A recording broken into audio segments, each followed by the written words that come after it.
In this video on the physiotherapy awareness, we are going to review a dry cupping dynamic application on the popliteus muscle.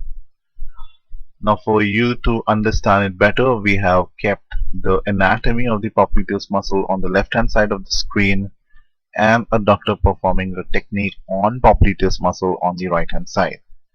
Now, as per the anatomy, you can clearly see on the left hand side the origin and insertion of the popliteus muscle, which you can see that's below the popliteal fossa line.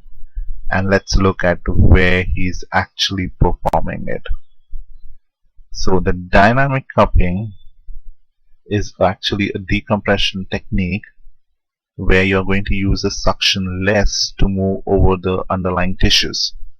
However, popliteus is a deep muscle, and you can clearly see that he is releasing on the hamstring, whereas the video title he has mentioned it on the popliteus.